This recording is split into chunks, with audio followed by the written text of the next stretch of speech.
Today I want to address the elephant in the room. And that's not me. If you want to know what that elephant is, follow me inside.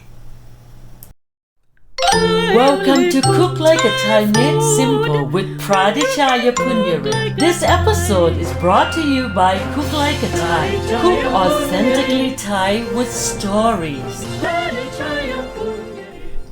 Sawaddeeka! Pradichaya is back with Cook Like a Thai Made Simple episode. Today I have a good topic for you. Are you ready?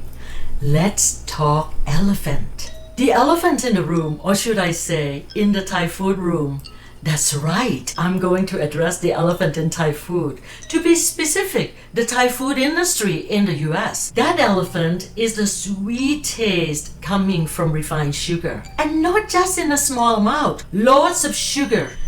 This probably doesn't come as a surprise to you. It is the talk among Thai restaurant diners across the United States. More like complaints though. Most say they enjoy eating at Thai restaurants and everything is good. Except, why is Thai food so sweet? Is pad Thai supposed to be this sweet?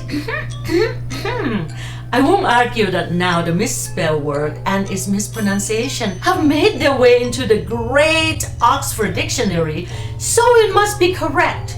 Eye-roll emoji inserted kind of correctness.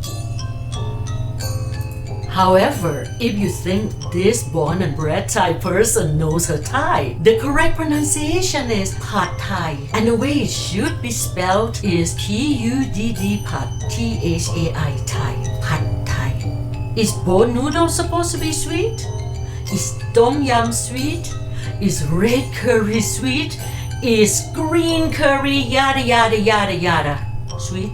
The extreme sweetness that a while back made its grand entrance into what used to be true to self representation of authentic Thai food has really screwed up its quality. It changes everything great that stands for Thai food. Gone is its originality, authenticity, integrity, and also the pride of Thai people. At least for most, since there are some who eat what is served in front of them and just shrug. Please excuse me while I sob. From the non-Thai consumer standpoint, you haven't got what you paid for. Not from the food part anyway.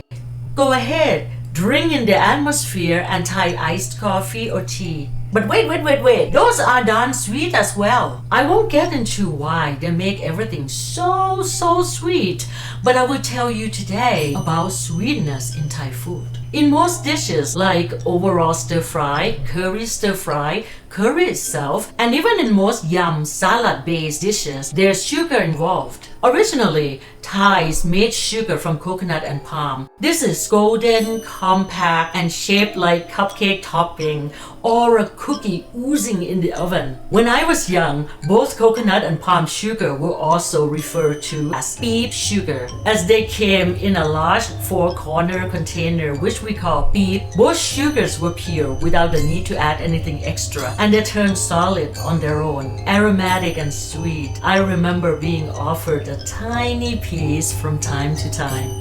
There were even candies, paper wrapped in a variety of colors.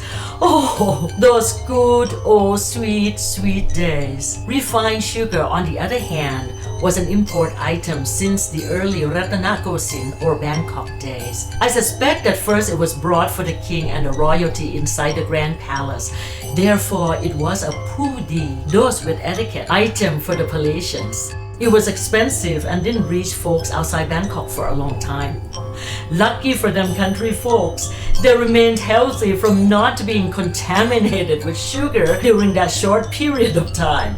But soon after, Thai started to add and or replace their natural sugar with refined. They used both sugars in desserts, one for its aroma and subtleness, the other for its bright, piercing ta-da taste. Today you meet the ta-da taste far more often than you know. The obvious is in the mango sticky rice Thai restaurants offer on their menus. You know the rest of the story as sugar aggressively made its way into all the bottle sauce products people use to flavor their cooking. When curry and stir-fry dishes call for sugar, it'll be for only a small amount. Its purpose is to help shape and blend some herbs together. A little sugar added to a dish also boosts other flavors, helping them to stand out even more, whether sour or savory.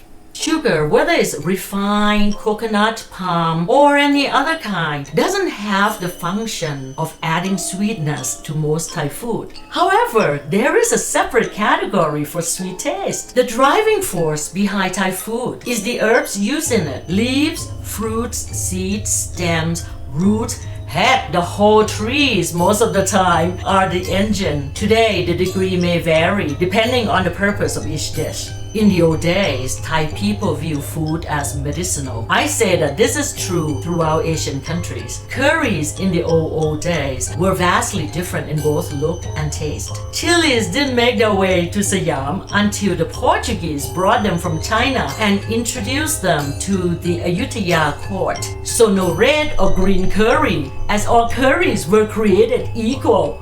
I'm funny. Even after Thai cooking met chili, herbs and vegetables of medicinal value still remained in their large parts. I could not imagine toddlers and children running around with their banana leaf toy horses, followed by their moms, nannies, or whoever tried to feed them spicy bites of food.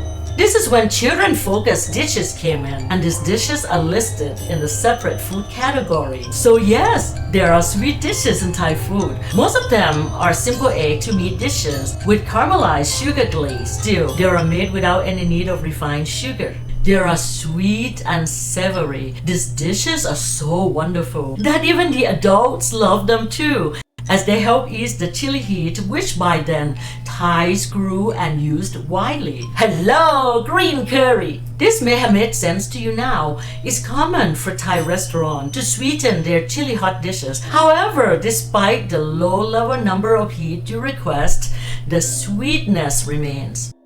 And this time, more intensely, because when you got a higher heat level, you were busy trying to save yourself from dry plus fresh chili. Don't ever do this at home, my friend. I'm warning ya. So, do I use refined sugar when I cook? Except for dishes in the special category, yes. But only if A. I can use a small amount of coconut sugar. B. I can use stevia. And C. I can't avoid using sugar altogether. As far as the ta-da sugary dishes across Thai restaurant menus go, as a consumer, what you gonna do about it? Or if you don't want to bother fixing this Thai restaurant sweet tooth dilemma, what can I do to help you fix it? I can share with you what I know about Thai food and Thai cooking, so you will learn what Thai food is truly about. The flavors, the aroma, the look, and can then spot too many modified fusion confusions of any Thai dish from a mile away. You can even take it further by learning the few simple steps it takes to start cooking like a Thai. So at the end, you can walk away with the know-how and skill sets for Thai cooking.